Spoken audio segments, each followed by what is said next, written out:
Assalamu alaikum everyone.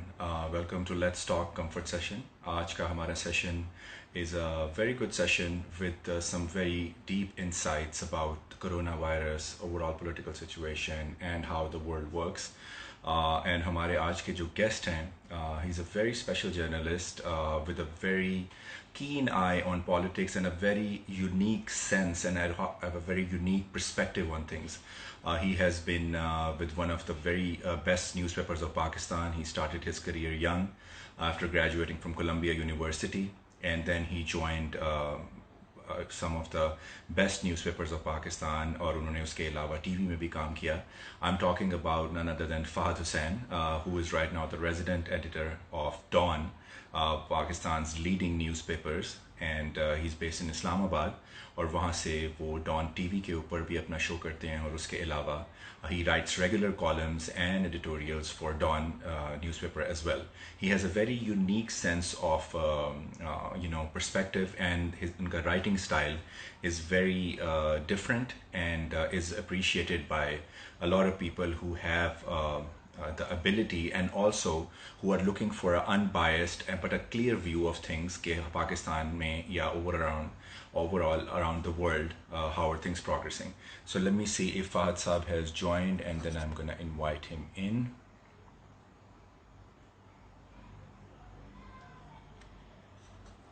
I think he is still, give me 1 second.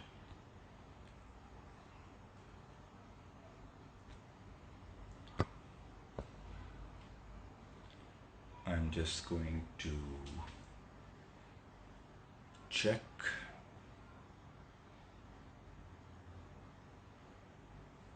Just give me 1 second, folks, so I can.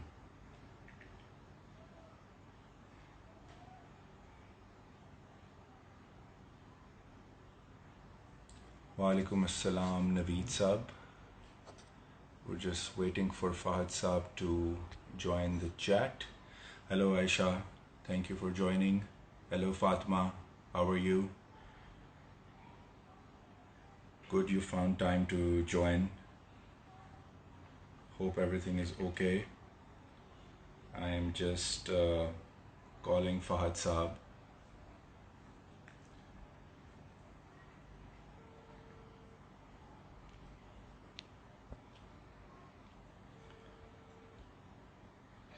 जी अस्सलाम वालेकुम, where online sir, आपका wait करें. Hello sir, आपको आवाज़ आ रही? हाँ जी, आपका वेट कर रहा हूँ सर, आप उसमें सेशन में आ जाए. अच्छा, आपको ऊपर नज़र आ रहा है लाइव? आपने मेरे ख्याल में आप ज़रा फाउंडेशन सूफ़ी को पहले फॉलो करें, उस पर फिर आपके नहीं, फाउंडेशन सूफ़ी को फॉलो करें, तो फिर उसमें आपको ऊपर नज़र आना शुरू हो जाएगा. Okay okay. He was having some trouble because, fun fact, this is his first Instagram session. He is not used to of Instagram. So we're just guiding him through this, and hopefully he will get to see us after he follows, and then we will bring him into the session. I'm going to just send him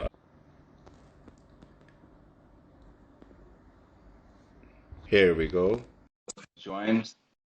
Sir, मैंने आपको invitation भेज दिया. If you can see the invitation and just click on here we go. Assalamu alaikum. Ji वलसाम. Finally. Finally. Sorry about that. Anji. No worries. How are you? Very well, thank you. Little technical issues. चलें, that's okay. आपकी आज Instagram birthday है. मेरी आज Instagram birthday है. बिल्कुल So ऐसे. usually you're on the other end. हाँ, And absolutely. exactly. So right now we have you zoned in. framed. Good. नहीं, I'm चलें, glad how's ये आपने everything? अच्छा शुरू किया हुआ है. अच्छी गपशप, ये एक अच्छे फॉर्मेट पे शुरू किया हुआ है, ये light hearted but still kind of serious. So it's a good innovation. Anji. Thank you. बस आपकी लीड फॉलो करते रहते हैं हम. चलें, how's everything? Fat Sahab, good to have you. and start the conversation we'll now. start the Let's talk conversation now. basically Let's talk basically is is an an initiative जिसमें initiative हम जिसमें basically हम आप जैसे basically लोगों को आप जैसे बुलाते लोगों हैं को बुलाते हैं और आपसे और सीखते आपसे हैं और सीखते आपकी हैं और स्टोरी आपकी सुनते हैं कि स्टोरी भाई सुनते आपकी हैं कि हाउ भाई वाज योर आपकी life and how the was your struggles life that and you the were struggles that you have were been have and been how are you and taking how are you corona. taking So first corona. of all So tell us first कि of how all is tell us corona how is treating you, corona how's treating the you, quarantine how's the life. quarantine life. Salman साहब, quarantine life जो है वो actually obviously इतनी आसान तो नहीं है, क्योंकि हमारा जिस तरह का लाइन ऑफ जॉब है, पहले तो मैं ये कर रहा था कि मैं दफ्तर से काम कर रहा था और कोशिश कर रहा था कि हो जाए काम, खासतौर पे जो शोज थे स्टूडियो जाके करना, सारी केयर करनी। लेकिन लेकिन उसके बाद फिर हमने ये फैसला किया कि नहीं, वो क्योंकि क्वारंटीन करना जरूरी है और आप अपने लिए भी डेंजर हैं, दूसरों के लिए भी डेंजर हैं। तो फिर वो Dawn was very kind enough, उन्होंने कहा कि जी आप बिल्कुल आप अपने घर से काम करें, तमाम लोग, बल्कि अच्छा है ये। तो अब काफी अरसे से जितने भी मैं शोज भी कर रहा था, जो राइटिंग भी है, जितना भी काम मैं वो घर से कर रहा हूँ और मुझे लग रहा है ज्यादा प्रोडक्टिव हूँ, क्योंकि अच्छा यहाँ पे डिस्टर्बेंस नहीं है। हाँ, मैं तो प्रोडक्टिविटी बहुत बढ़ गई है, डिस्टर्बेंस नहीं है और ये एक पीस एंड क्वाइट है, तो फोकस अच्छा हो जाता है। तो मैं तो ज्यादा बिजी हो गया हूँ इनफैक्ट, यानी कि मैं भी देखता हूँ कि जब से क्वारंटीन हुआ है तो ज्यादा मसरूफ हो गया हूँ, सुबह से रात तक कुछ ना कुछ काम ही चलता रहता है। अच्छा that's good. But otherwise productivity is always Productivity is better. always better. हाँ, और यानी कि पहले इस तरह का कभी, क्योंकि कभी ये जबरदस्ती हुआ है इस टाइप का सूरत हाल जो डेवलप हुई है, तो स्पेशली लिखने के लिए ये यानी मेरा उस तरीके से पहली बार एक्सपीरियंस हो रहा है कि आप बिल्कुल खामोशी से बैठ के और दरवाजा बंद करके और आप लिख रहे हैं। क्योंकि पहले हमेशा दफ्तर में जब भी लिखाई होती है तो कुछ ना कुछ शोर हो रहा होता है, कोई आ रहा है, कोई जा रहा है। तो यानी अच्छा लग रहा है मुझे तो दैट वे, चले in my that's line good. Of work. आप That's good. That's good. That's good. आपके जो आर्टिकल्स हैं आपके देर जो वेरी आर्टिकल्स हैं incisive they're but they're very very incisive but they're very uniquely written. जिस तरह uniquely आपने अभी written. बताया जिस कि तरह आप आपने भी हमेशा से बताया कि लिखते हैं आप तो हमेशा दफ्तर से में बैठ लिखते के हैं लिख तो रहे दफ्तर होते में हैं बैठ एंड के देयर इज लिख रहे ऑलवेज होते हैं something and there's happening. always तो फिर something आप happening. तो फिर आप how do you how do concentrate, how like do you आपका कैसे concentrate? Like आपका पर्सपेक्टिव कैसे डेवलप होता है, perspective स्पेशली develop राइटिंग होता सच है, amazing especially writing pieces. such amazing pieces? Thank you very much. Writing में मेरा ख्याल है कि बेसिकली एक आइडिया होना चाहिए, जो कि यानी मैं सोचता हूँ कि किस चीज पे लिखना है। अच्छा, उसके बाद एक बेसिक फ्रेमिंग अगर जहन में हो जाए, फिर आई जस्ट स्टार्ट राइटिंग, फिर वो खुद ही लिखता है। पीस काइंड ऑफ राइट्स आमदन. इटसेल्फ, क्योंकि आमदन. आमद तो बहुत बड़ा वर्ड है, लेकिन ये कि वो थॉट प्रोसेस चल पड़ता है। तो वो थॉट प्रोसेस तभी चलता है जब आप उसको एक्चुअली लिखना शुरू करें। अगर आप पहले बैठ के सोचें कि यार ये शुरू होगा और ये एंड होगा, तो वो शायद स्कूल के ऐसे में तो चल जाए, लेकिन समहाउ मेरे से तो वो एक इनिशियल थॉट प्रोसेस है। और फिर जब आप लिखना शुरू करते हैं और आपका जहन जो है उसमें आइडियाज फ्लो करना शुरू करते हैं टू वर्ड्स, तो वो फिर खुद उसकी अपनी लॉजिक भी निकलती है, उसके अपने वर्ड्स भी निकलते हैं। और कई बार तो ऐसा होता है कि वो एकदम कहीं से कोई वर्ड आ जाता है और बाद में आई हैव टू थिंक यार ये वर्ड कहाँ से आया है, and then you figure out कि वो मैंने एक्चुअली क्लास 5 में जो वो फलानी मैंने इनेट ब्लाइटनी की किताब पढ़ी थी, उसके अंदर ये वर्ड था जो कहीं मेरे जहन की हार्ड ड्राइव के स्टक कहीं था. किसी कोने में पड़ा था, वो कहीं से निकल आया। So it's fun that way, और क्रिएटिविटी उसी में से निकलती है I think. Do you think Do you आप इतने think अरसे से आप इतने माशाल्लाह अरसे लिख से रहे हैं माशाल्लाह और लिख रहे यंग हैं जो और यंग जर्नलिस्ट जो हैं, यंग जर्नलिस्ट लोग हैं, लिखना यंग चाहते लोग हैं, लिखना चाहते क्या हैं, आप समझते क्या हैं आप कि दिस समझते हैं इज अ कि this is special a talent, special और डू यू थिंक टैलेंट, और do you anyone think can learn anyone to be can a learn to be journalist? A journalist? नहीं, मेरा ख्याल है सलमान साहब, I think anybody can do it. I think दो तीन चीजें जो होनी चाहिए बेसिक मेरे ख्याल में, and again this is a very individual thing. एक तो बेसिक सेंस ऑफ क्यूरियोसिटी होनी चाहिए, यानी अगर आपकी पर्सनालिटी टाइप वो है जिसको हर वक्त जो है वो अपने ख्यालात दूसरों पे थोपने का शौक है, और आपको दूसरों की बात सुनने का शौक नहीं है, तो फिर परहैप्स आप जर्नलिस्ट बन तो सकते हैं, लेकिन आप अच्छे जर्नलिस्ट नहीं बनेंगे, क्योंकि अच्छे जर्नलिस्ट बनने के लिए सुनना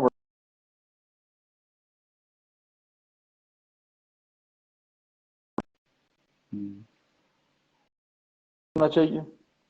और तीसरा ये कि आपको कम से कम इंफॉर्मेशन और नॉलेज को अब्जॉर्ब करने का की एक जेन्युइन डिजायर होनी चाहिए। कुछ लोग होते हैं हमारे, बहुत सारे, आप शायद आपके भी हल्का अहबाब में कुछ हों, जो जो मिस्टर या मिसेस नो इट ऑल होते हैं। जिनको हर चीज के बारे में हर चीज पता होती है। कुछ ज्यादा ही है। तो अगर आपको हर चीज के बारे में हर चीज हर वक्त पता है तो फिर that's not a good trade. सही है, तो आई थिंक बिल्कुल ये है। ठीक। तो बाकी पढ़ना, हाँ ऑब्वियसली पढ़ना बड़ा इंपॉर्टेंट है। हमारे यहाँ लोग पढ़ते नहीं है आई थिंक, और कम होता जा रहा है मुझे लग रहा है। अब जब से ये वीडियो एज आई है तो पढ़ना कम से कम और भी कम हो गया है। तो I think that's a major casualty of this social media जो है ना, पढ़ना। तो वो आई थिंक दैट्स इम्पोर्टेंट। वो अगर हो तो बाकी बस कोई जर्नलिज्म कोई इतनी टेक्निकल चीज तो है नहीं। सही है। आप इसमें पेशेंस का भी बड़ा मसला है कि सोशल मीडिया ने आजकल पेशेंस बहुत कम कर दिया है। Like we want to know everything in 140 characters. So I think that also impairs our ability to read books. Yes, very true I think. क्योंकि बुक रीडिंग में आपको फोकस चाहिए और आपको पेशेंस चाहिए, और अब्जॉर्ब करने का जो आपका मादा है वो काफी ज्यादा होना चाहिए। वो यूर एब्सोल्युटली राइट। वो छोटी छोटी बाइट्स में जब हम कंज्यूम करते हैं कंटेंट को तो वो फिर हमारी आदत सी बन जाती है वैसे। तो ये एक है, यानी इसका ना अपना सलमान साहब, आई डोंट थिंक इसका कोई भी ऐसी आंसर भी है। ये एक ऐसी चीज है जो इस जनरेशन के लिए या इस एक दो जनरेशन के लिए सारी दुनिया में ये इशू चल रहा है। और कोई ना कोई तरीका निकल आएगा। But ultimately at the end of the day knowledge अगर आपने लेना है तो उसके मुख्तलिफ वेरिएंट्स हैं। मैं ये नहीं कह रहा कि सिर्फ आपने कोई 800 पेज की किताब पढ़नी है तो नॉलेज आपको मिलेगा। बहुत सारे वेरिएंट्स हैं, बहुत सारी चीजें हैं। अब तो डॉक्यूमेंट्रीज आपने देखनी वो इतनी जबरदस्त आ गई। मैं तो कहता हूँ हर चीज में, फिल्म देखें उसमें भी नॉलेज है। फिल्म में जो क्रिएटिविटी है और जो यानी मैं तो देखता हूँ कि यार ये अगर बड़ी जबरदस्त फिल्म है तो इस बंदे ने जो डायलॉग लिखा है ये कितना जबरदस्त था। और मैं तो कई जगह वो ज्यादा फिल्में देखता हूँ तो कहीं ना कहीं वो उनकी आइडियाज इस्तेमाल भी हो जाते हैं लिखने में। तो films are a very amazing source of information actually, because I mean, उसमें you get to see other world. हाँ, जर्नलिज्म में जो एक बहुत अच्छी चीज है ना वो ये है कि आप कुछ भी देख रहे हैं, कुछ भी पढ़ रहे हैं, वो कभी जाया नहीं जाता। कहीं ना कहीं किसी मौके पे इस्तेमाल हो जाता है। सो you're whatever you're doing, you're never really wasting time. ये बड़ी मजेदार चीज है प्रोफेशन में। जर्नलिज्म और पॉलिटिक्स में भी ना वो कहते हैं ना कि पॉलिटिक्स में you never bury the dead bodies, you keep them to use in the next time. हाँ, बिल्कुल सही, बिल्कुल सही। अब देखें ना, ये जो मैं अभी आपके साथ कर रहा हूँ ये भी एक तरह का जर्नलिज्म ही है। Q&A चल रहा है। अब ये फॉर एग्जांपल मैंने इस तरह के फॉर्मेट पे पहले नहीं किया, ये मैं पहली बार इंस्टाग्राम पे कर रहा हूँ। ज्वाइन किया। अच्छा, बिल्कुल। अब देखिए ना ये हमारा लर्निंग प्रोसेस चल रहा है। This is a learning process. और इसमें I am learning from you. और ये कितना जबरदस्त फॉर्मेट है कि एक प्लेटफॉर्म भी है, उसमें मैं और आप बात भी कर रहे हैं, लोग सुन भी रहे हैं, देख भी रहे हैं, कैजुअल तरीके से बात हो रही है। तो ये जो हम बैठ के टॉक शोज में करते हैं, मतलब this is a format equally effective and perhaps with often a bigger audience. So जबरदस्त चीज है। बिल्कुल। बुशरान साहब they're all here, they're all listening. अच्छा, सबको सलाम मेरा भी बहुत। बिल्कुल सलाम टू खार साहब। अच्छा, आप हमें बताएं बुक जितने which changed your life, like आप माशाल्लाह went to Columbia education. So how did it all start? What made you apply to there and then come back to do it journalism in Pakistan and not stay. Salman साहब, मैंने actually journalism Colombia से पहले शुरू कर दिया था। मैंने शुरू कर दिया था अंडरग्रेड के बाद ही। अंडरग्रेड में अमेरिका गया था, वहां से पढ़ के आया और मैंने जर्नलिज्म शुरू कर दिया था बिकॉज मुझे लिखने का बड़ा शौक था। तो I was looking around for opportunity से क्या करना चाहिए। जो रिवायती जो स्ट्रीम्स थी कि जी आप CSS कर लें या आप बैंक ज्वाइन कर लें या आप डॉक्टर इंजीनियर बन जाएं, फौज में चले जाएं, वो मुझे शौक नहीं था। तो मैं लिखने की तरफ, तो इसलिए बाय एक्सीडेंट मैं जर्नलिज्म में आ गया। और वो काफी अरसा, तकरीबन 8-10 साल तक अखबार ही होते थे, उनमें काम किया। और फिर मैं गया था, I got an opportunity to go to Columbia. तब तक मुझे ये नहीं फैसला हो गया था कि मैंने जर्नलिज्म ही करना है। तो वो बड़ा जबरदस्त अपॉर्चुनिटी थी और मुझे स्कॉलरशिप क्योंकि मिल गई, तो I was able to go. ये 9/11 ईयर था, तो हम पहुंचे तो वो 9/11 हो गया वहां पे। तो लेकिन वहां पे बाकायदा तौर पर फिर पढ़ने का मौका मिला जर्नलिज्म के बारे में, प्रॉपर्ली जेन्युइनली, टेलीविजन के बारे में। अभी तक पाकिस्तान में टेलीविजन लॉन्च नहीं हुआ था, टेलीविजन पढ़ा, स्पेशलाइज किया। और वहां पे उस वक्त रहना, उस ऐसे मौके पे न्यूयॉर्क सिटी में, कोलंबिया इन न्यूयॉर्क, न्यूयॉर्क में होना एज ए जर्नलिस्ट, वो उसके आप देखें ना कितनी लर्निंग थी कि आप देख रहे हैं कि वहां पे क्या हो रहा है और क्या नहीं हो रहा। और फिर फौरन ही मुझे वहीं पे जॉब मिल गई immediately after Columbia, because I did very well there. तो तब ये अफगानिस्तान में वॉर शुरू हो गई थी, फिर इराक में वॉर शुरू हो रही थी, तो सीबीएस चैनल है उनका, बड़ा मशहूर सीबीएस टेलीविजन चैनल, तो मुझे उसमें नौकरी मिल गई। तो वो बहुत सीखने को मिला, और जब तक ये सारा कुछ किया तो पाकिस्तान में टेलीविजन खोल रहा था, टाइमिंग अच्छी हो गई। चलो दैट्स गुड, दैट्स गुड। ऐसा एक्सपीरियंस आपका वहां पे हुआ, वहां पे 11 like you felt any physical I looking at you differently, or like people treating you differently, especially in school? देखिए, ये भी वैसे एक अजीब सी बात है कि आप एक ऐसे मौके पे वहां पे हैं, और मैं वाहिद पाकिस्तानी था पूरी उसमें, जो हमारा जर्नलिज्म स्कूल था, 200-250 वहां पे स्टूडेंट था, वाहिद पाकिस्तानी था, और सारा कुछ वहां 9/11 हुआ, फिर अफगानिस्तान में वॉर शुरू हो गई, तो इस तरह के इंसिडेंट्स हो रहे थे। लेकिन ये भी एक अजीब बात है कि यानी एक ऐसे वक्त पे जहाँ पे इतना वहां पे बहरान खड़ा हुआ है, वहां पे एक डाइवर्सिटी भी है, और न्यूयॉर्क सिटी में और वहाँ की जो यूनिवर्सिटीज हैं, जिनको नर्सरीज ऑफ एक्सीलेंस कहते हैं, तो बल्कि मैं आपको बताऊं उल्टा हुआ कि यानी उस साल जो हमारा जो एक है सोसाइटी फॉर प्रोफेशनल जर्नलिस्ट, जो वहाँ की स्टूडेंट यूनियन होती है, तो उस साल 9/11 के 2 हफ्ते बाद मैं I was elected as the president. So as being the only Pakistani, so जहाँ पे वहां पे लोग कह रहे थे जी इनके खिलाफ उल्टा होगा, वहां पे उल्टा एक्चुअली हुआ। तो ये भी है कि वहां पे अमेरिका में आइलैंड्स ऑफ एक्सीलेंस हैं और डाइवर्सिटी है। तो लेकिन मैं बहुत सारे ऐसे लोगों को जानता हूँ जिनके साथ बड़े बुरे इंसिडेंट्स भी हुए थे, तो आई थिंक कुछ किस्मत भी होती है और कुछ आप किस जगह पे मौजूद हैं। बट मेरा तो उस हवाले से अच्छा एक्सपीरियंस रहा और बड़ा सीखने को मिला। क्योंकि आजकल हम ऐसे दौर से गुजर रहे हैं जिसमें एवरीबॉडी बेसिकली स्ट्रगलिंग, चाहे वो बिजनेसमैन हो, चाहे जर्नलिस्ट हो, चाहे आम रहते हैं। कोरोना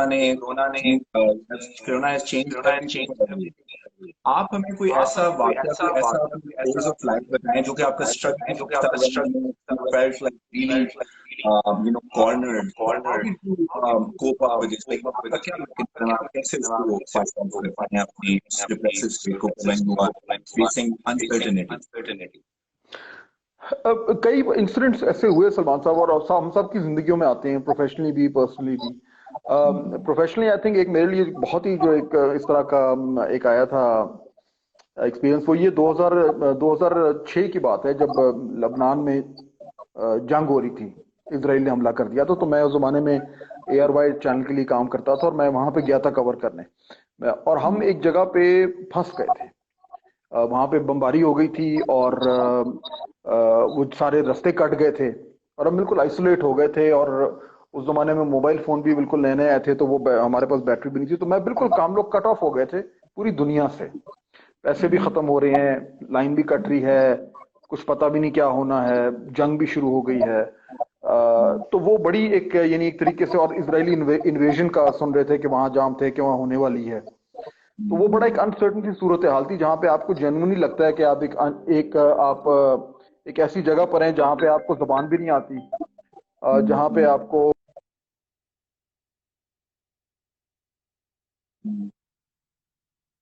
नहीं है, यानी कोई कम्युनिकेशन भी नहीं है किसी से पूरी दुनिया में। तो बस वो फिर बड़े फैसले लेने पड़ते हैं आपको, और वो यू डोंट नो कि वो फैसला ठीक है या गलत है।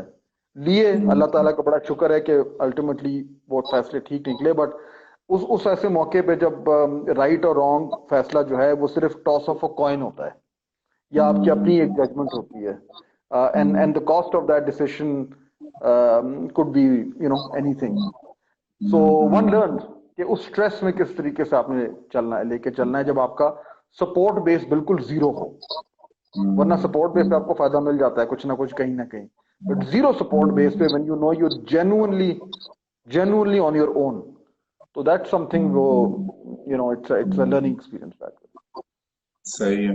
आपने इतनी गवर्नमेंट को कवर किया,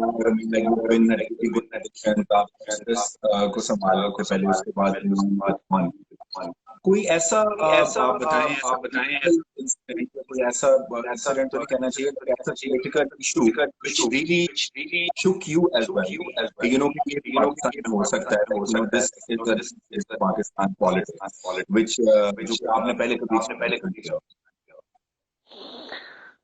आई थिंक कपल हुए। एक तो देखिए 2008 में जब ये टेररिज्म का एक वेव शुरू हुई है पाकिस्तान में, तो हमने नया उस टाइम एक्सप्रेस चैनल भी लॉन्च हुआ था, और वो बड़ी विशस वेव थी वो टेररिज्म की, और वो 2008, 2009, 2010 3-4 साल जो है वो चलती रही है। तो उस वेव में आप एक लाइव टेलीविजन चैनल को लेके चल रहे हैं, जब उस तरीके से कोई ना तो रूल्स हैं ना रेगुलेशंस हैं, ना आपको उस तरीके से, एक बिल्कुल पहली बार पाकिस्तान में इस तरह की चीज हो रही है, तो वो बहुत चैलेंजिंग था और बहुत स्ट्रेसफुल था, सबके लिए बड़ा स्ट्रेसफुल था। बिकॉज ना सिर्फ ये कि आप लोगों को भेज रहे हैं और आप ऐसी जगह पे भेज रहे हैं जहाँ पे एक लाइव कॉन्फ्लिक्ट है, किसी टाइम भी कुछ भी हो सकता है, तो एक तो वो बड़ी स्ट्रेसफुल सिचुएशन थी सबके लिए। लेकिन उसमें ये हुआ कि उसमें आपको बड़ा तेजी से फिर एक फास्ट लर्निंग प्रोसेस होता है कि आपने अगर डिसीजन मेकिंग करनी है तो उसमें कौन कौन से एंगल्स आपने डालने हैं। तो एक तो वो बड़ा सिवियर किस्म का टेस्ट जो है वो उस हवाले से रहा है। प्लस ये कि जो चैलेंजेस रहे हैं इन टर्म्स ऑफ प्रेशर्स, क्या चलाना है क्या नहीं चलाना, किस तरह का प्रेशर है। हमारे यहाँ प्रेशर एक तरह का नहीं होता, यानी बाहर मैंने नोट किया कि अमेरिका में भी काम किया कि वहां पे प्रेशर आपको नजर आ रहा होता है, यहाँ पे नजर नहीं आता। यहाँ पे मल्टीपल है, यहाँ पे आपने प्रेशर को फेस नहीं करना, आपने 10 प्रेशर जो है उनको बैलेंस आउट करना है, और ये देखना है कि आज इसको लेना है, इसको नहीं लेना, कल उस वाले प्रेशर को लेना है, इसको नहीं लेना। सो वो जो एक जगलिंग एक्ट है कि एक वक्त में कोई 10-12 बॉल्स हवा में और आप उन्हें कैच कर रहे हैं, और वो बड़ी सटल, कई सटल होती हैं और कई नहीं होती। And I can name a few pressure, मतलब अगर आपके पास एक वक्त में पॉलिटिकल प्रेशर अलग है, कमर्शियल प्रेशर अलग है, टेररिज्म का प्रेशर अलग था, जर्नलिस्टिक एथिक्स का प्रेशर अलग होता है, कंपटीशन का प्रेशर अलग होता है, इदारे के इंस्टीट्यूशनल इंटरेस्ट हैं उसका प्रेशर अलग होता है। सो देयर आर मल्टीपल, उन सारों को एक रेनबो ऑफ प्रेशर जो है उनको लेकर चलना, और येट कोशिश ये करनी कि आप एक अच्छा जर्नलिज्म कर रहे हैं, ताकि जब आप रात को आके सोएं तो आप ये ना कहें कि आज मैंने जो है वो अपने प्रोफेशन के साथ ज्यादती की है। तो ये एक बड़ा स्टीप लर्निंग कर्व होता है, और पाकिस्तान में खास तौर पे। बिल्कुल। इसमें अब एज अ कॉमन मैन हम अक्सर सुनते हैं कि सेंसरशिप होती है, अक्सर सुनते हैं कि प्रेशर होती है, जिसका आपने भी जिक्र। डू यू बिलीव कि कई चीजें ऐसी एस्टैब्लिश ऑलरेडी हमारे सिस्टम में हो गई हैं कि जिन्होंने प्रेशर डालना है, करवाना है, they don't have to literally just say it, but the environment is all established in a way that you get the message one way or another. मेरे ख्याल दोनों तरह के हैं सलमान साहब, and over the years change हुए हैं। यानी अगर आप यही सवाल मेरे से आज से कोई 5-6-7 साल पहले करते हैं तो शायद इसका जवाब डिफरेंट होता। एवोल्यूशन हुई है, जो प्रेशर्स हैं वो भी इवॉल्व करते हैं, बिकॉज जो प्रेशर डालने वाले हैं वो भी इवॉल्व करते हैं, वो भी सीखते हैं कि किस वक्त पे कौन सा प्रेशर काम करता है और कौन सा नहीं करता। क्योंकि आप एक तरह का प्रेशर डालते रहे तो लोगों को आदत हो जाती है, उनको तोड़ मिल जाता है उसका। उनको भी दोनों तरफ इनोवेशन हो रही होती है, और अगर आप इनोवेट नहीं कर पा रहे तो फिर मसला हो जाता है। So you have to adept very quickly. Pakistan में हर तरह के प्रेशर्स हैं, हर तरह के हैं और अभी भी हैं। मुझे अगर कोई ये कहे कि जी वो उस दिन वजीर आजम साहब हमारे कह रहे थे कि जी दुनिया में इतना फ्री मीडिया नहीं है जितना पाकिस्तान में है, तो मेरा ख्याल है कि वो ऑब्वियसली वो बात तो उस तरीके से दुरुस्त नहीं है।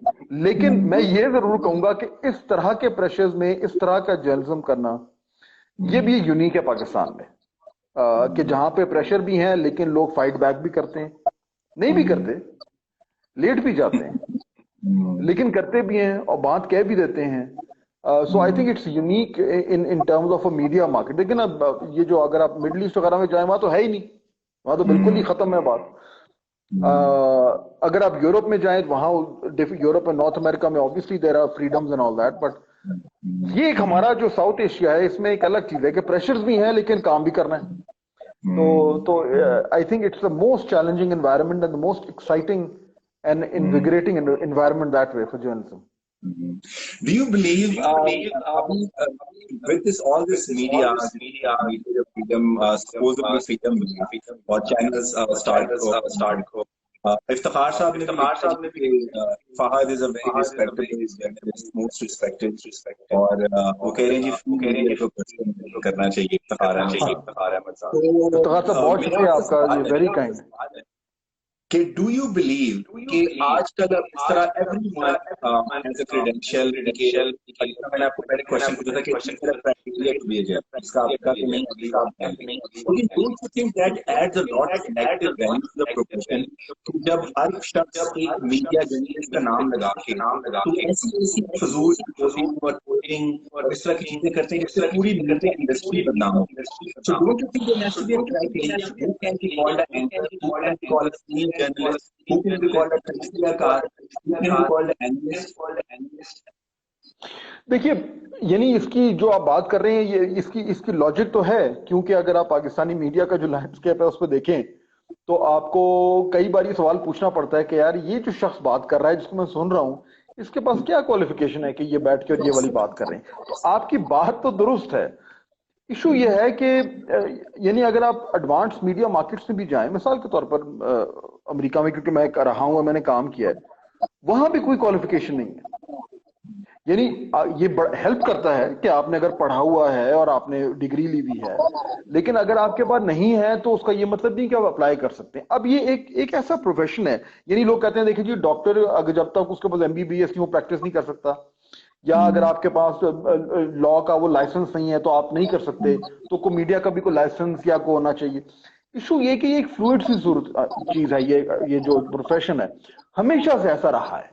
तो इसमें अगर आप लगा देंगे, कदगन लगा देंगे, तो वो एक अजीब सी सूरत हाल हो जाएगी।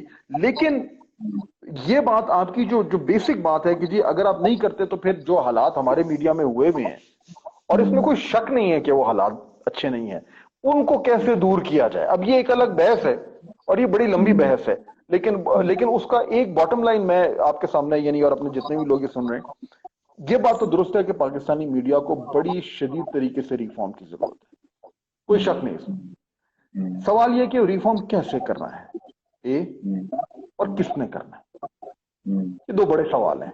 अनफॉर्चुनेटली हमारे कभी इस बात पे डिबेट नहीं हुई, क्योंकि हमारी अंडरस्टैंडिंग जनरली पाकिस्तान में पाकिस्तानी स्टेट की है नहीं understanding the role of media in a democratic society, तो वो फिर आगे पीछे हो जाता है। बट है जरूरत और होना चाहिए, जिस तरीके से अभी चल रहा है, जो क्रेडिबिलिटी इसने लूज की है फॉर मेनी रीजंस, वो बात जेन्युइन भी है।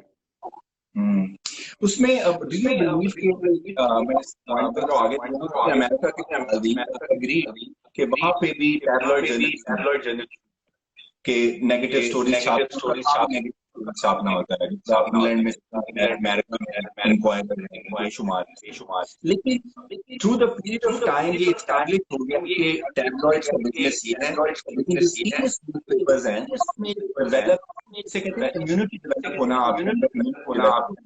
सो वहां की जर्नलिज्म में एक सेल्फ सेंसरशिप ये काम करो, ये काम ना करो, हम कब तक उस स्टेज में पहुंचेंगे? देखिए, इट डिपेंड्स सलमान साहब के हमें अगर उस तरीके से पहुंचना है तो हमें बड़ी तेजी से मैच्योर होना है, इवॉल्व होना है। अमेरिका का अगर आप मीडिया लें, आप उसको बहुत बुरा भला कह सकते हैं और उनका कंटेंट जो है, लेकिन उनके जो सिस्टम्स हैं मीडिया के वो बड़े जबरदस्त हैं। उसकी वजह यह है कि 200-250 साल से वो उसको इवॉल्व कर रहे हैं, पहली बात। और दूसरा ये कि वहां पे जिस तरीके से कंसेंसस है जमहूरियत पे, वहां हर आए दिन ये डिस्कशन नहीं छिड़ जाती कि जी ऐसा ना करें कि ट्रंप को जो है डिक्टेटर बना दें, या ऐसा ना करें कि जो वहां की जो स्टेट्स हैं उनको खत्म करके और जो गवर्नेंस को मातहत कर दें। ये नहीं होती जिस तरह हमारे यहाँ 18वीं तरमीम की अफेक्ट छिड़ गई।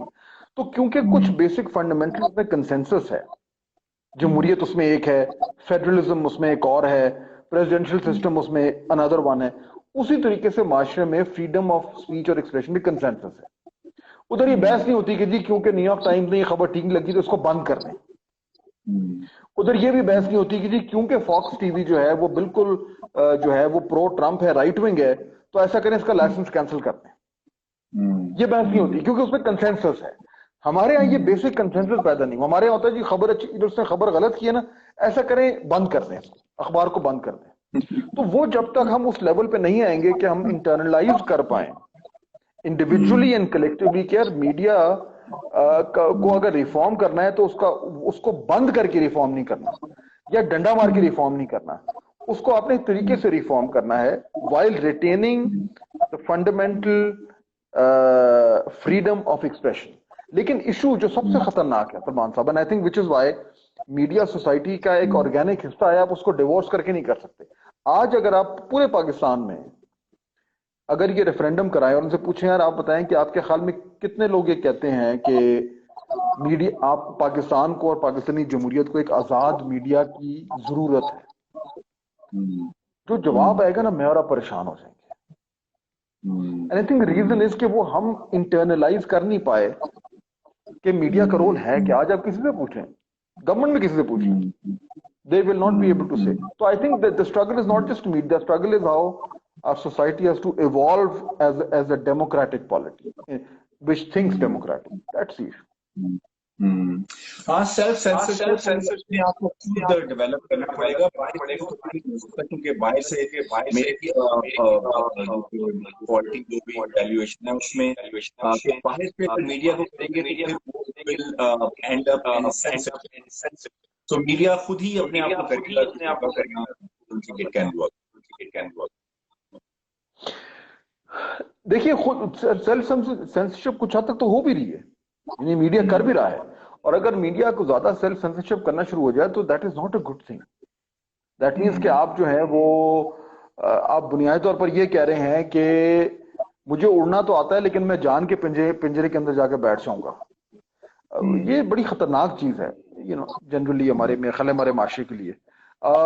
सेल्फ सेंसरशिप हो रही है काफी अरसे से, और ये पाकिस्तान सेल्फ करेक्शन, हाँ सेल्फ करेक्ट जी। देखिए सेल्फ करेक्शन तो इज समथिंग जो हर हवाले से होनी चाहिए। अब आप देखें ना कि अब मिसाल के तौर पर लोग कहते हैं जी, आप हमें कंपेयर करते हैं कि देखें जी वहां तो फलाने चैनल ने तो या फलाने अखबार ने तो ऐसे किया, आप क्या कर रहे हैं। तो वो फिर आप ये कह रहे हैं कि जी मीडिया पाकिस्तान में कोई बाकी माशरों से, बाकी इन इदारों से को आउटलायर है।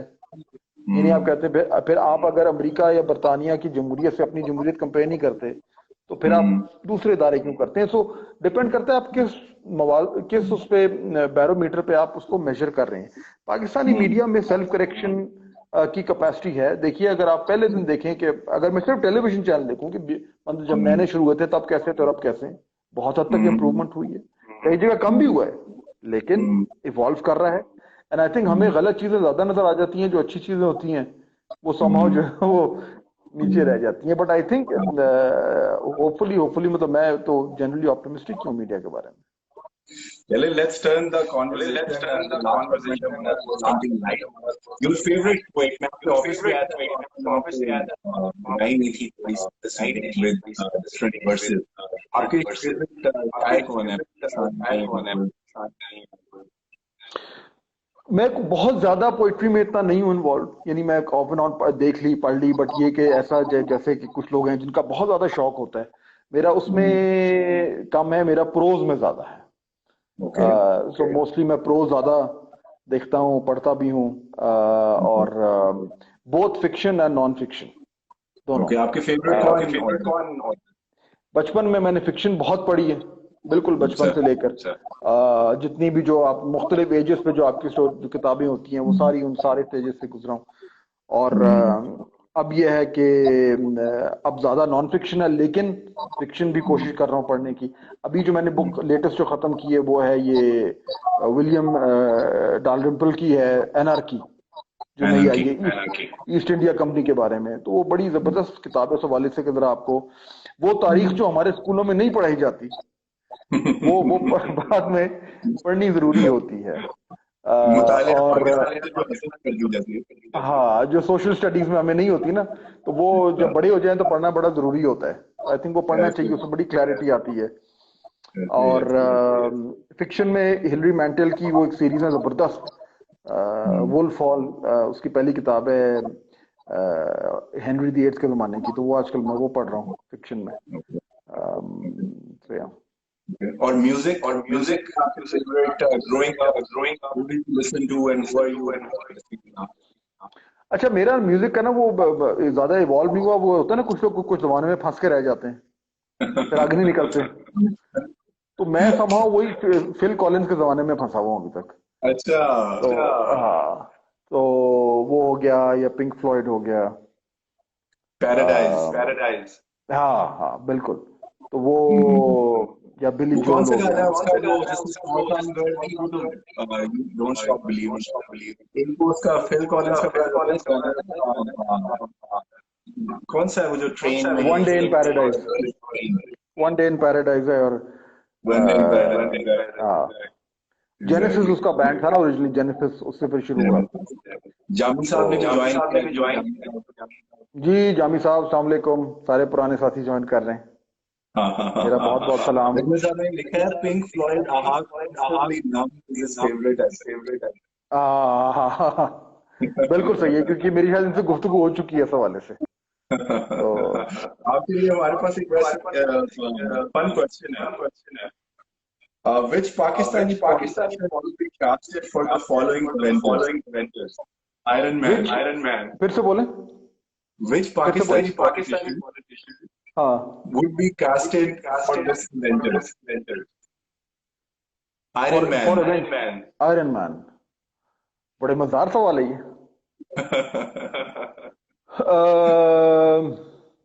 जामी साहब कह रहे हैं Pink Floyd is a Sufi band.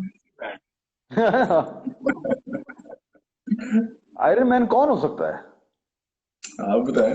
Prime minister Imran Khan. Captain America. वो कैप्टन अमेरिका है। आयरन मैन होंगे शहबाज शरीफ। Black window.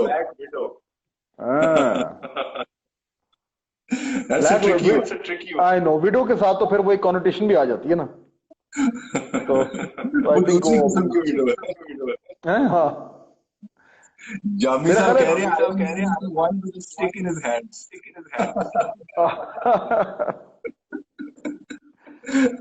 मेरा ख्याल है डॉक्टर फिरदौस आशिक अवान जरूर एवेंजर्स का हिस्सा, मुझे नहीं पता कौन सा में होंगी, बट एवेंजर्स का हिस्सा जरूर आई थिंक वो बनता है उनका। अच्छा, हल्क कौन होगा? फवाद चौधरी। और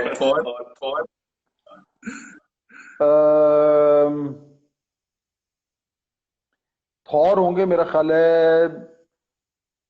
शायद Khaqan Abbasi. Good question. Doctor strange होंगे बाबर अवान साहब। अच्छा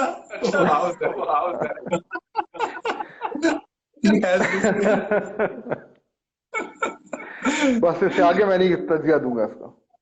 मेरे ख्याल में मैं कह सकता हूँ इंदर सिंह, ये मुझे मुख्तलिफ स्फीयर्स में वो काम करते हैं ना, मुख्तलिफ स्फीयर्स में। हाँ, मुख्तलिफ स्फीयर्स में। चलिए, good to have you sir. Thank you very much for giving us time. Very kind of you, Zaman sir. Thank you so much for doing this, and you're doing so much, mashallah, for Pakistan in so many ways. Especially आप कितने project जो हैं जिनसे वाकई में on the ground फर्क पड़ रहा है। यानी वो जो हम बात करते हैं गवर्नेंस की, वो जो पूरी गवर्नमेंट्स नहीं कर पाई, आप माशाल्लाह individually and through your foundation, और उससे पहले जब आपका जो यूनिट था लास्ट गवर्नमेंट में, आपने वो काम करके दिखाया है जो अगर गवर्नमेंट्स करना शुरू कर दें तो पाकिस्तान में एक्चुअली चेंज आ सकता है। तो we are very proud of you and more power to you. Allah ताला आपको और हिम्मत दे कि इस तरह के काम करें और पाकिस्तानियों की जिंदगियों में असल चेंज लेके आए। मैं थैंक यू सो मच आपकी सपोर्टिव। बल्कि मैं अपने बताऊंगा तो आई रिमेम्बर जब हमने पंजाब में फाइनेंस एक्ट पास किया तो आपका एडिटोरियल था Nawaz the liberal. Question mark.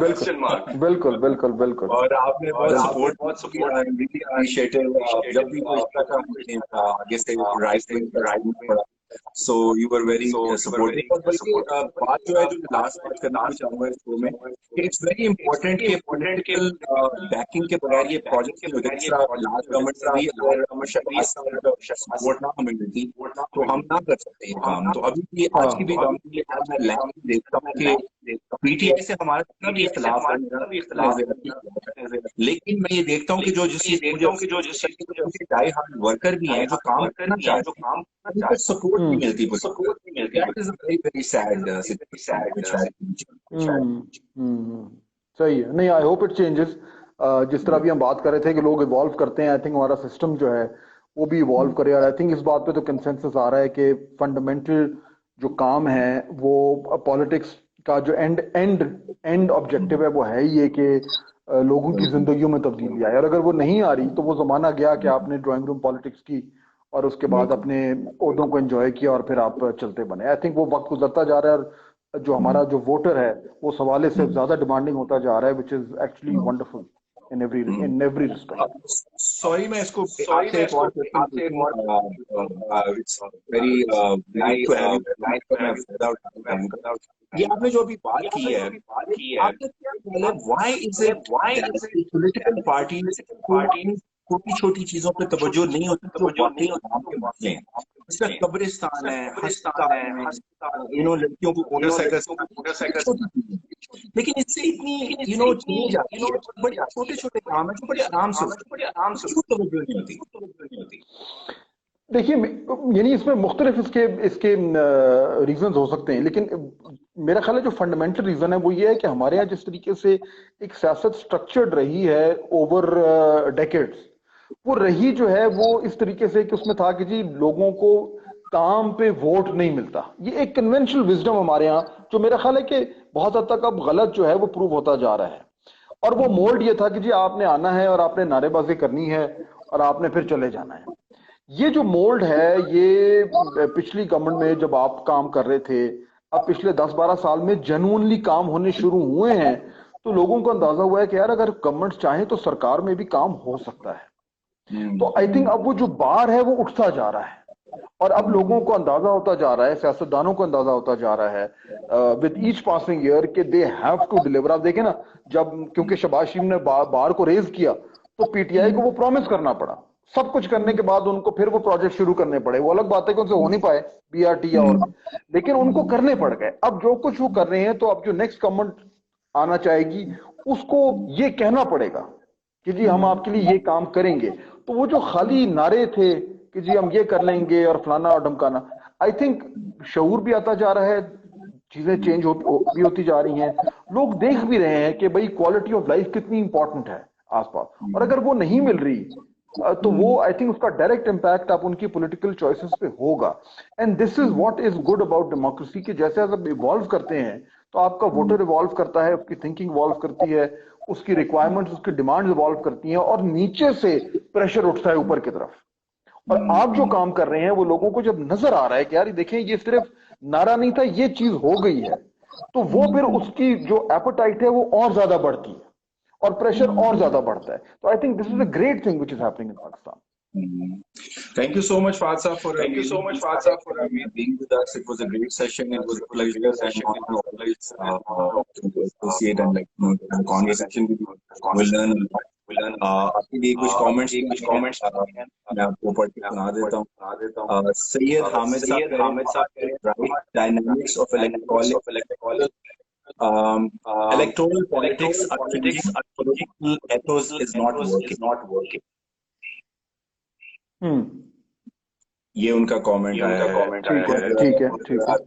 You have a great mind, so thank you, very kind. और इससे पहले एक कमेंट आया साहब ने लिखा था, उनका नाम बताता हूँ आपको। उन्होंने कहा था कि he gets his son to read your articles so he can okay।